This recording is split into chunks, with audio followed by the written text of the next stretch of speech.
What you are looking at now is a fossilized trilobite that has called Ohio home for its whole life. But the Ohio that this creature lived in over 380 million years ago looked very different from the Ohio you and I know. Back then, the state would have been covered by a tropical ocean full of ancient marine life, like this trilobite. But how was the land shaped into what we now know as Ohio? For that answer, we need to go back in time. And thankfully, that's not as impossible as it sounds. There are places across the state that give us a window into the past, evidence left on the land that helps us piece together how it formed. Proof of a more recent change in the landscape can be found here on Kelly's Island in northern Ohio, where deep grooves have been cut into the exposed bedrock. Around 12,000 years ago, the glaciers that had covered much of Ohio and North America had retreated further north for the last time, revealing something that would come to fascinate tourists and geologists alike. The glacial grooves, as they are fittingly named, are the most famous example of this geological phenomenon in the world, and they tell us that this area was once covered by glaciers heavy enough to cut grooves into the limestone bedrock below. During the Ice Age, Ohio was being covered and uncovered by massive glaciers. It was this covering and uncovering that smoothed out areas of the state and deposited glacial sediments, contributing to the flat topography and fertile farmland that make up a large portion of Ohio.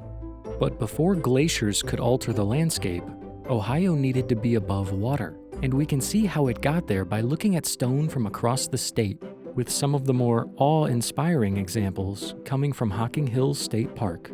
The Black Hand sandstone throughout the cliffsides and fascinating formations around Hocking Hills was formed around 355 million years ago, as the shallow sea that covered Ohio gradually filled with layer upon layer of sand. The compression from layers of sediment above for millions of years helped form the sandstone that we see today. And because this area was never flattened by glaciers, the ages of exposure to running water and erosion have left us with the grand cliffsides, waterfalls, and gorges that characterize the area.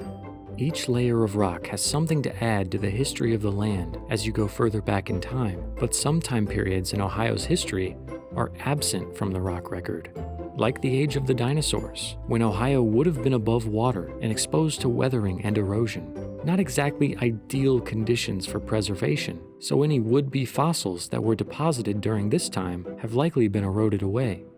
But we can find exposed fossils older than the glaciers, sandstone, and even the dinosaurs from Ohio's time underwater, the oldest from around Cincinnati.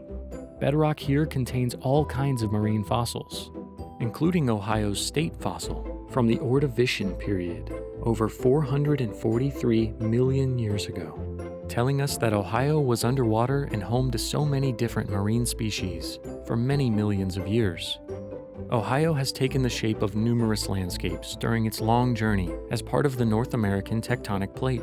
And that's what really drives this ever-changing landscape, the constant recycling of Earth's crust, as tectonic plates shift and collide on top of Earth's mantle, a process that formed the Appalachian Mountains and brought a once submerged Ohio above water, exposing the land to weathering and eventual glaciation.